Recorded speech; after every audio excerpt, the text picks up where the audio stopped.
All right, we are live for the 56th episode of the. Let's Go podcast, and we are back for our weekly power rankings update. Glad to have David Gottlieb back in the flesh, no longer, at least for 1 week, a solo podcast. Dave has some things that he has on his mind that he would like to bring up, so we're gonna get to that shortly. Let's first start, if you're okay with that, Dave, with the updated power rankings, and Dave will chime in and I guess speak his beef with something that he think was awfully wrong with last week's power rankings. Okay, so let's start. We're gonna start with the 14th spot after week two. We actually do have a switch. The 14th spot, the last spot in the league, is now owned by the law offices of Roman Aminoff, Boris M. Tax Planning, Captain Moshe Kraft. They came in talking a big game. They said that they're gonna have a really good team. After the first week, I was told a lot of backups. I'm not buying it anymore. It's been 2 weeks. They took a pretty bad loss. I think they lost by 20 points or so. They lost here 68-40 by 28 points this past week. So until I'm proved otherwise, they're falling down to the 14th seed. The 13th seed, MS Motors, who lost by around 20 points or so last night. Captain Matthew Bromwitz. They move up for two reasons. A, they lost by less than they lost week one. B, they actually picked up a 6'7" center who actually dunked last night with like 3 minutes left. Of course, I missed the video. Still lost pretty badly, but he is a really tall center who was apparently on the bench on YU's team for a while. And who knows, maybe they pick up another piece or two. And if you have a 6'7" guy who's really that tall by the basket, and you have someone who could get him the ball down low, it's hard to stop. He had 7 or 8, chances down low, literally by himself. Just too tall for anybody. He's missed layups. I guess he told me after the game he hasn't played in a while. But just for that reason alone, and the struggles of law offices, Roman Aminoff, Boris on tax planning, they'll be in the 13 seed. Coming in the 12 in the power rankings, and remaining 12 from last week is Barbacoa. Barbacoa did what I expected they would do. They lost Z-Cone and under 5'10" Pipe Doctor, Caleb Pollen. They actually kept it close to the first half, but then eventually they just ran them out of the building. Caleb Pollen's team is way too athletic and fast for Barbacoa. Barbacoa is a solid team, but I think 12 is a good spot for them to remain. Coming in at 11, and actually moving down 2 spots, the Addictive Ads, Simchas by Shloyo. They came in week one. They put up a tough fight. It was the first time that they all were playing together. And week two, I was expecting them to come in and honestly put it together even more. They missed so many open shots. They didn't really play so well as a team. They took a tough loss. They lost to Dylan Kaufman and the Vipers by 20. So, for that reason, they're back down to 11. Coming in at 10 is Annie's Kitchen La Pizzeria. I love my 3 calls, my 3 ball calls from Mr. Ibrahimi. It's become one of the fan favorites. And he hit another, I think, 4 or 5 last night, although he did go really cold to end the game. I think missed 6 straight 3-point shots. It's not, again, it's an Ibrahimi thing where his team just canceled on him last second, 2 of his best players. He's got a couple really good shooters, including himself, but his tallest man that I've seen so far is 6 feet tall. And against any of the top 5, 6 teams, they're going to get crushed on rebounds. Last night, they actually stayed very close for a while until around 10, 11 minutes left in the game against Royal Adjuster. They were tied, and then Royal Adjuster just pulled away and beat them by 20. So Annie's Kitchen, La Pizzeria, until I see you guys get another player or two. You guys are down now in the 10 seed, dropping 1. Coming in at the 9 seed and actually moving up 2 spots. They started in the 13, now they're up to 9. Is Gordon Companies, Jeremy Tabak's team. They did lose last night.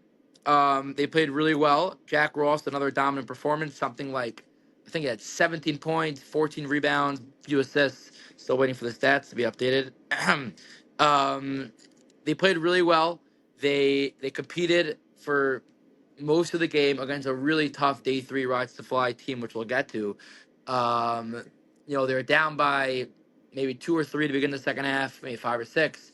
They went down by 13. They made a crazy comeback to cut it to 4 with like a minute and a half, 2 minutes left. They ended up losing, by I think eight or so points, but they kept it close. The final score was 43-35, very low scoring game. They kept it close, and I really think Jack Ross is a game changer. 2 big games, and he single-handedly helps Gordon Companies, who move up in the power rankings. They're 1-1 now, but they are up to the 9. In the Bobby, is 8, Jack yeah, Ross better at softball or basketball? it's a good question. Jack Ross is right now a lot more needed in his basketball role than he is in his softball role. I'll tell you that much. Jack Ross, You don't it's get to funny see his actually. godless on the Bombers. Yeah, and it's funny actually because in softball, I'm used to seeing Jack playing all these phenomenal teams. And again, nothing against Gordon Companies. They're a good team. They're a solid Isn't team. I love Zalman those. Pollock phenomenal? Zon Paul, because Dom actually got hurt last night. I profusely, but yeah, it looked a lot worse than it was, I think, in the moment. It looked like he popped his knee, but he ended up getting off, walking off, and sitting it out. But he should hopefully be okay. He was messaging me today about some of the highlights I was posting, so I assume he's okay. But they're an okay team. They're a good team. So it's funny and cool, especially because I think in the JSL league also Jack plays on a really talented team. So it's not it's different seeing Jack like on the bench by timeouts. He's talking to his team, pumping his team up. He's like the real leader on the team now. And it's just cool seeing him in that role. Used to seeing him with guys like Adam and Shuey Offman and Steve Pollen and Glenn Glenn. Zuckerman. Yeah, Glenn Zuckerman. I was about to say, like, you're used to him being like that guy who was just there and he's a really talented player, but he's not really much of a vocal point. I watch him on the bench screaming at his team at halftime. About how to position on defense and offensive zone. It's cool to watch. So I guess that's my take on that. So back to the 8. Now we're up to 8. Is Hap Construction, Elon Shamsaya. They actually dropped one. They did win last night. They got their first win of the season against MS Motors with that 6'7" center. They won by 20 points. They were missing a couple players. I Wait, they dropped win by them. 20 points and they dropped. Okay, yeah, good. Yeah, I dropped them because they were up by I think 7 to 9 points the whole game. I still think MS Motors is by far the worst team in the league, even with the addition of Alone. It could be Alone again. He's really tall. He missed like 8 bunnies right by the basket. It could be he hasn't played in a few months, and in the next couple of games he'll get the ball down low and just dunk it every time because he's that tall. Like it was literally so easy for him. They fed him down low by himself. He just barely jumped and dunked it. Um, but as you'll see with the rest of the remaining teams, I think it's more about how the other teams performed versus um, half construction. They played a solid game. They didn't play a great game, and they eventually pulled away and won by I think 18 or 20 points. The final score in that game was 60-37, actually, won by 23. But really, due to how the other teams played, I put them down to 8. So Hap comes in at the 8 in the power rankings. Coming in at 7 and moving up one back to where they started is Dylan Kaufman and the Fly Vipers. They took a tough loss week 1. They bounced back. They had a really, really good performance this week. They won 65-44 pretty handily against Addictive Ad, Simchas by Shloyo. They're not the greatest team. I think they've had some by Shloyo, so I didn't move them up too much. But it was a dominant win, and they played like they should play, and they were still missing. I forget his name, Sephardi guy, one of probably the arguably best guy in their team, and they looked a lot better. So they move up to the 7. Coming into the 6, this is a very interesting team. Royal Adjuster, a bunch of JSL guys, coming into the HSL. I was talking with them for a while last night after their game.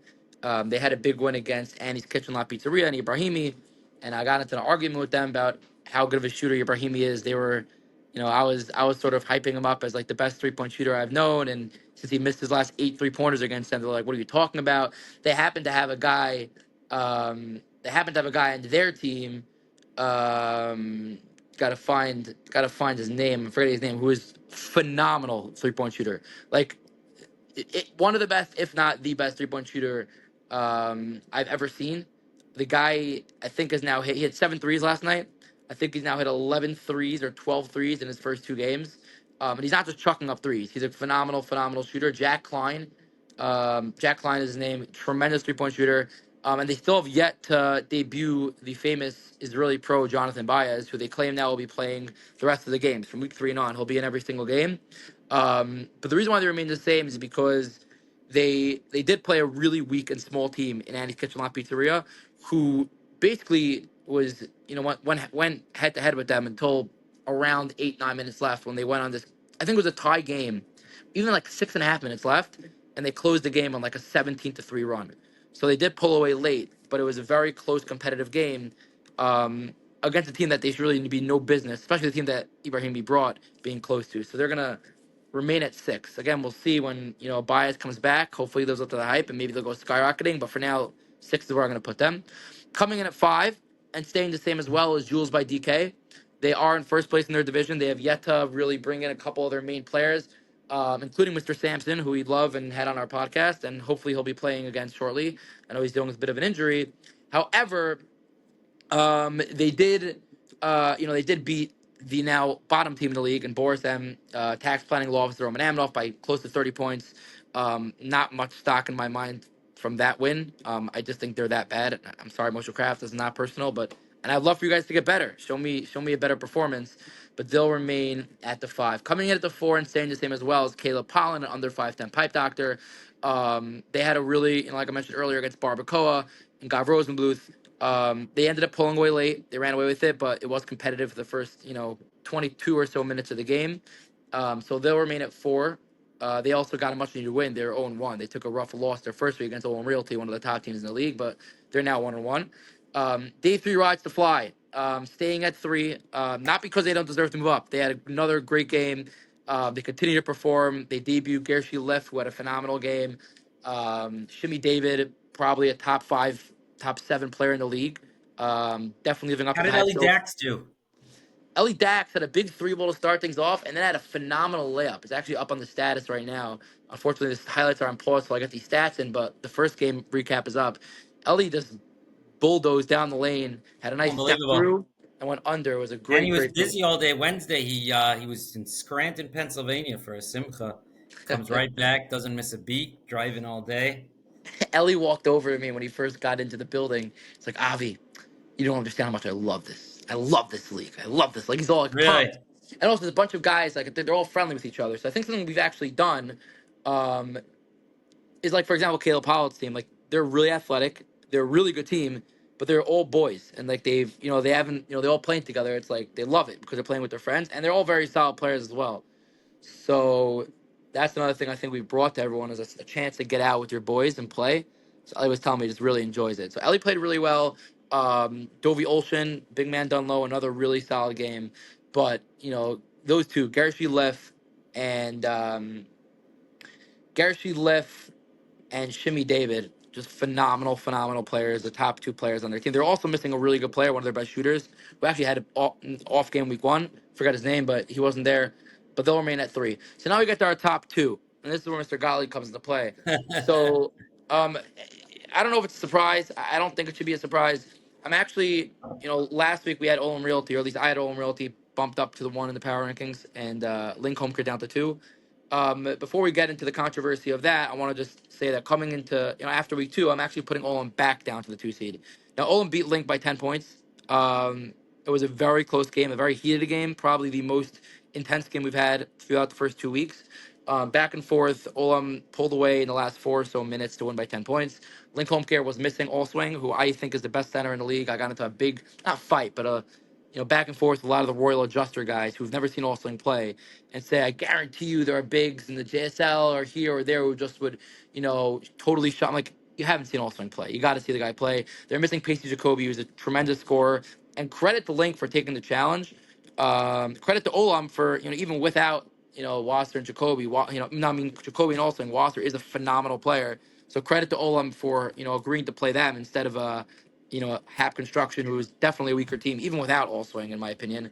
And Olam won by 10 points, but if without Allswing and Jacoby, these guys played them, basically toe to toe until a few minutes left, without arguably the best big man in the league and the top 5 scorer.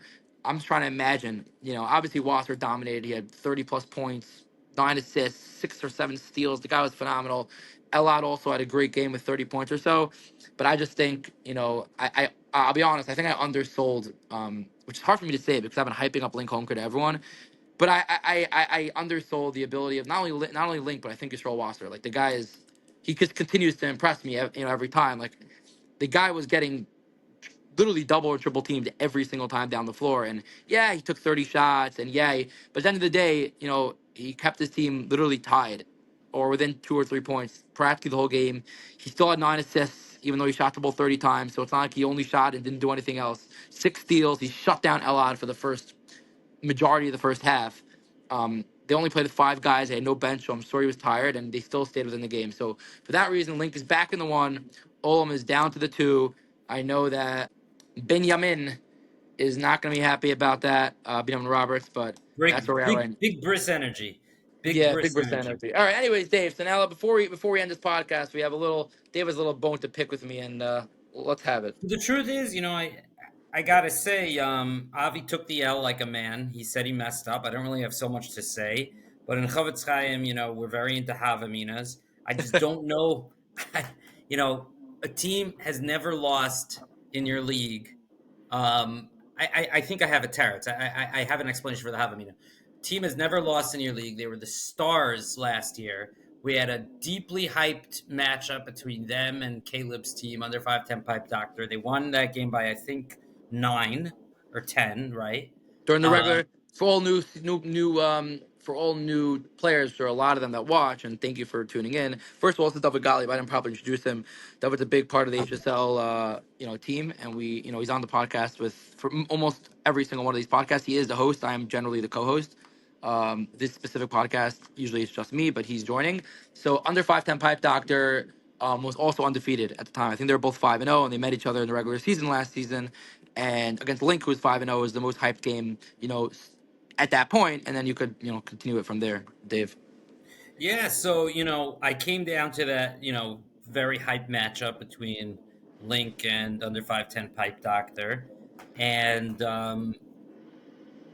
it wasn't particularly close. Then, we got into the playoffs and the championship. I came down for the championship game between um, Annie's was it Kitchen. Annie's Kitchen and Link, and Link wiped the floor with them. Link had a completely undefeated season and did not particularly have any competition. So, the way I see it is like you have the undefeated champion in boxing. You can't take the crown, not the undefeated champion. You have the champion, whatever they used to call it. Mike Tyson was the champion. You don't remove that until somebody actually knocks him down. So I was really surprised when Avi, based on watching Binyamin's team, what are they, Olam Realty? Yes, they were phenomenal, but I was very surprised to see them see them supplant Link in the number one spot. So, and then, I told Avi, and then Yossi Levinger commented on it, and I said, Yossi, I agree with you. This is madness. Madness. Then I told Avi, and Avi said, no, no. And then after the game, Avi was like, yeah, I underestimated Link. So Avi took the L like a man. But we're into the Havamines. What was Avi's Havamin? And I think I know. I think the commissioner, and I have a few pieces of evidence. I think the commissioner might have a negia, a bias against Link. And I guess my question for you, Avi, is how can we trust that there will be a clean playoffs, a clean champion, and that the games won't be rigged in any way? Well, I'll tell you, we do have a man named Dom DeRosa, who is our head official. And, if you could count on Dom for anything, you count on him to make sure things, run smoothly and everything is kept in place. I will respond a little bit to the Havamina, and the reason why I put Link into the 2 seed, obviously I'm the commissioner, and obviously I want to. As actually, we got a lot of comments last night from a lot of the guys playing how they, beside talent aside, they just love the fact that there's so much hype and that we take it so seriously. And obviously, it is my parnasa, so obviously I'm going to be doing that. But they love the fact that it's more than just to show up and playing basketball. It's a podcast, it's highlights, it's videos. So I appreciate all the love for that. I will tell you the Havamina is as follows. I saw Olom Realty play, and it, they're such a sound team on all fronts. Am I good? I don't know. It's a strange message. I think keep going. I think it'll be okay. It says your device is Okay. out of storage. Yeah. All right. So they're such a sound team on all fronts. Their big man is really good. Their power forward's arguably bigger than their big man. And Elad and all the rest of their players, and they just dominated week one. It wasn't even close. And they played Caleb Holland, who improved his team and made Caleb Holland team look like little kids. They were somewhat close in the second half when they turned it up. They just turned it up and they literally made them look like little kids. Now Caleb Holland get very upset at that comment. They're missing. They're one of their best players. Fine. Then I see Wasser's team come in and play a team. Wasser had their whole team there. They're missing Jacoby, but they played a team half construction who they're solid, they're okay, they're decent, and they were really close. It was a close competitive game. Wasser is down by 3 with 5 minutes left. I know Wasser's team has a tendency to not turn it up until they need to, but just based on what I saw, Olm dominated so much, and Wasser's team was extremely competitive against a team that they should really be way totally blowing them out. I just felt like because of how blown away I was by Olam and Elad and the hype, that I put Wasser at 2. Maybe I made the wrong mistake, and you obviously see from here, I guess a little bit that I did. I would argue. So here's what I would argue. I would argue you can remove them from the one spot. You certainly can't remove them from the one spot at this point until they lose. I think, right? I If if Olam Realty blew out, I don't know who has the 3 spot now, rides to fly by 30 points. Let's say they won by 30 points. I still don't think you can remove Link from the one I spot. agree. No, the reason why I agree is because Somebody's got to beat him. yeah, correct. You're right. Correct. Going forward, you're right. Now that I've seen Olam barely beat Link Home Care with just Wasser. Credit Yossi Levinger had a good game, Amnoff a good game. The other players who came in were solid, but they barely beat them. Like at the end of the day, like yeah, they won by 10, but it was you're within 2 points with 4 minutes to go. I will not be putting Olam Realty unless something tragic happens. Chas v'shalom. I will not be putting Olam Realty ahead of Link Home Care going forward until we see that matchup. Maybe we'll see it in week 8 when they're both the 1 seed. But I until hope then, so. I'm sorry, Beyond Roberts. You guys will probably remain 2 at best until I see you guys. It could be. I Now mean, look, I listen, don't want to bully you into anything, Avi. You're the one in charge. You're the mastermind behind the power rankings. But to me, it seems that you can't take the. I walked over to Yisrael Wasser and I apologized to him after they played Olam Realty. I said I undersold you, I undersold your team, which is funny because I've been overhyping them this whole time. I'm not gonna hide it. I love hyping up Wasser and Link Home Care. The track seems to come into the league. However, I honestly got so carried away in the hype of Olam Realty that and the way they performed week 1 that I forgot about how talented Yisrael Wasser and these guys are. So listen, if Wasser's team comes out and loses to Jonathan Baez and Royal Adjuster by 15, like then I'm not scared to bump Link down again. But for now, if it's Link and Olm as the 2 best teams, Link definitely has the upper hand. So Okay, that's one where last question. One last question. yeah. Would you say Yisrael Wasser is your daddy? In what sense? Does Yisrael Wasser unfortunately talk?